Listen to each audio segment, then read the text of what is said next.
গণতন্ত্রের উত্তরণের জন্য গ্রহণযোগ্য, সুষ্ঠু, স্বচ্ছ একটি নির্বাচন দরকার। সেই নির্বাচন ঘোষিত হয়েছে আগামী ফেব্রুয়ারি মাসে। জনগণ উল্লসিত হয়েছে। জনগণ প্রত্যাশা করে ফেব্রুয়ারি মাসের মধ্যেই নির্বাচন হতে হবে। আপনারা সবাই জানেন, দেশে বিদেশে পর্যবেক্ষকরা জানেন, দেশের নির্বাচন অভিজ্ঞ রাজনৈতিক দল এবং বিশেষজ্ঞরা জানেন, ডিসেম্বরের মধ্যেই নির্বাচন করার যথেষ্ট সুযোগ ছিল। তারপরেও সরকার প্রধান হিসাবে ডক্টর ইউনূস বলেছেন তিনি একটি ঐতিহাসিক নির্বাচন ফেব্রুয়ারি মাসে করতে চান।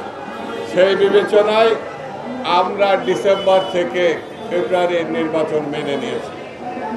তবে সতর্ক থাকতে হবে, এই ফেব্রুয়ারি মাস যেন কোনোভাবে ক্রস না করে। কে নির্বাচিত হবে জনগণ তা নির্ধারণ করবে, তার ভোটাধিকার ফিরিয়ে দিতে হবে। গত 3টা নির্বাচনে শেখ হাসিনা বাংলাদেশের গণতন্ত্রকে কবরস্থ করেছে। শেখ হাসিনা গণতন্ত্রকে শুধু কবরস্থ করেছে এটাই বড় কথা না,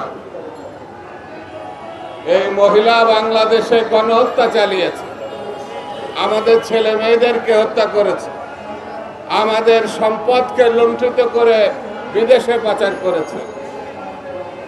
অর্থাৎ গণহত্যার বিচার এবং টাকা ফেরত আনা এটা একটা চলমান প্রক্রিয়া।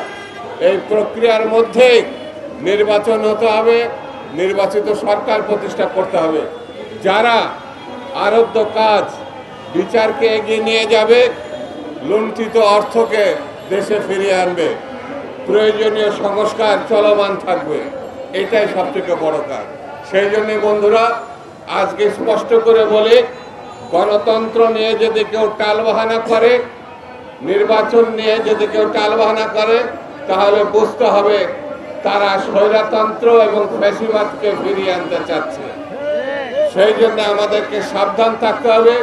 জনাব তারেক রহমান সাহেবের নেতৃত্বে তিনি যেভাবে 16 বছর নেতৃত্ব দিয়ে ফ্যাসিবাদ মুক্ত করেছে বাংলাদেশকে, এবং তার নেতৃত্বে বাংলাদেশের নির্বাচিত সরকার আমরা প্রতিষ্ঠা করতে চাই।